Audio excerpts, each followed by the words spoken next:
Esta semana viemos até à Symington Avenue, comigo tenho a Linda Correia, ela é presidente do Poveiros. Olá Linda, obrigada por teres aceito o convite da Camões TV.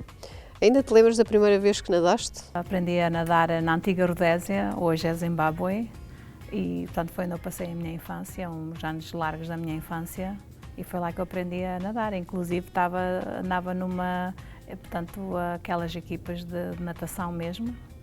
Eu fazia parte de uma equipe de natação. Lá na Rodésia, que para mim é sempre Rodésia, portanto havia poucas pessoas portuguesas, poucos casais, poucas famílias portuguesas, então não tinhas aquela coisa de ir ao médico falar em português, ir já ao story falar em português, tu tinhas mesmo que aprender o inglês porque era mesmo necessário. Então nós, quando fomos para lá, portanto eu era pequenina, e na minha casa falava-se inglês por necessidade mesmo. Os meus pais tinham que aprender a falar o inglês para poder se desenrascar.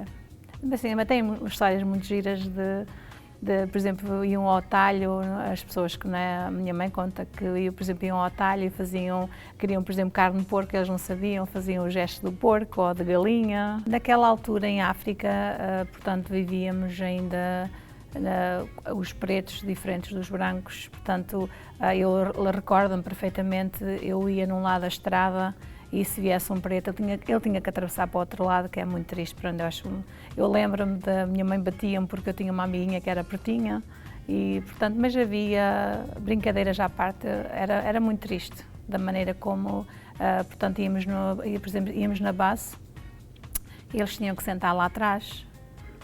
Havia assim, a metade da base era para eles e da frente era para as pessoas de cor branca. Eu andava na escola, eu era boa estudante, cheguei a ganhar assim muitas coisas na escola. Uma das que eu me lembro que eu gostei muito foi uma viagem numa avionete por cima das cataratas, que se tu fizeres o Google, as cataratas, portanto, de Niagara, de Victoria Falls, portanto, são as mais compridas do mundo. Em altitude eu acho que também são muito altas, mas eu sei que são as mais compridas do mundo. E, Joana, se tu fosses para lá com uma constipação ou se tivesses assim, algum problema de respiração, lá era garantido que tu ficavas boa. Portanto, era conhecida, muito famosa por isso. Portanto, porque cai aquela água para baixo com aquela altitude, que vem com aquele spray para cima, e isso é que fazia muito bem. Tenho uma irmã que tem 2 anos e 9 meses, portanto, mais velha do que eu, chama-se Emília. Tenho uma que é 6 anos mais nova do que eu, chama-se Paula, e eu estou no meio.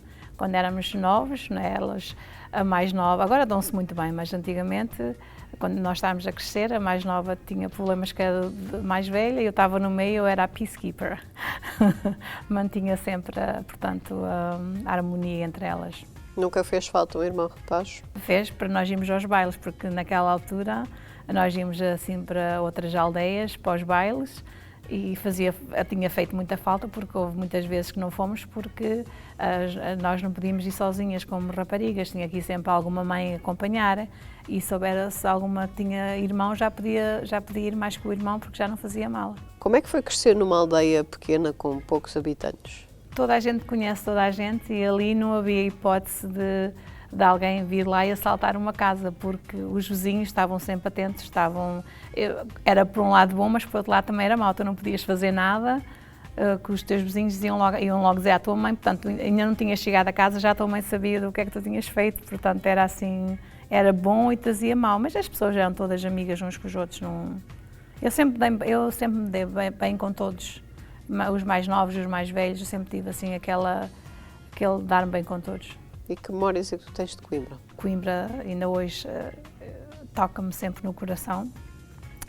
Tenho muitas memórias, uma daquelas que estou-me a lembrar agora era nós íamos para uma escada, chama-se Escadas de Santiago, onde os estudantes iam tocar, portanto, cantar os fados, e estávamos lá até às tantas, portanto, era aquelas noites bem passadas.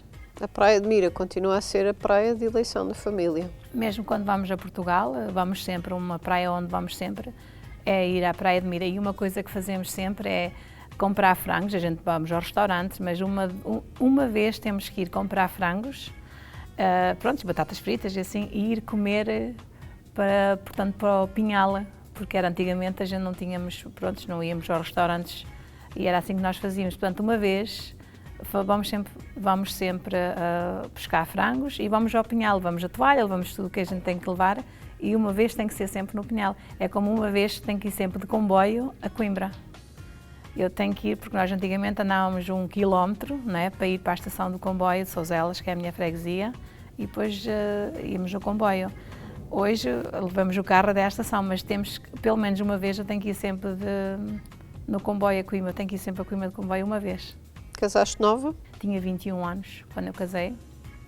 Foi amor à primeira vista. Conheci o meu marido, eu estava numa colónia de férias, na Figueira da Foz. Conheci-o lá, depois 13 meses, 13 dias e 13 horas estávamos casados. Não me procures como, mas foi o que aconteceu. Como é que percebeste que era o tal? Começámos a falar um com o outro e parece que já o conhecia há anos. Foi assim... Ainda já estou casada há 34 anos.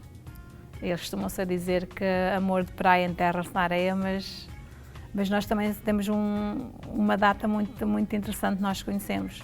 Conhecemos no dia de Santo António, no dia 13 de junho.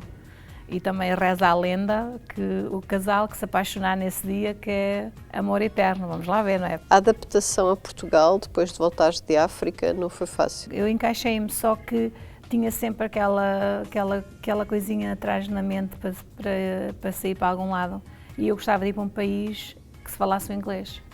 Então tentei ir sozinha, já depois dos 18 anos eu pensava que já era, pronto, tentei tentar o visto para os Estados Unidos, mas não consegui. Depois tentei também ir para a Austrália, mas depois também nunca fizemos, um dos pensamentos era para ir para a Austrália, mas depois viemos para o Canadá, viemos, eu e o meu marido, viemos os dois no mesmo passaporte. Havia uns vizinhos do meu marido da Figueira da Foz, eles estavam aqui e foi assim que nós conseguimos a direção e naquele dia que nós viemos o avião vinha com, por exemplo, 230 pessoas, vinha menos de 10 que não vinham turistas, menos de 10, portanto aquele avião era quase só turistas. E nós chegámos aqui, já eram 2 e tal da manhã no aeroporto, fomos todos encostados, né, para a entrevista, mas havia tanta gente para entrevistar.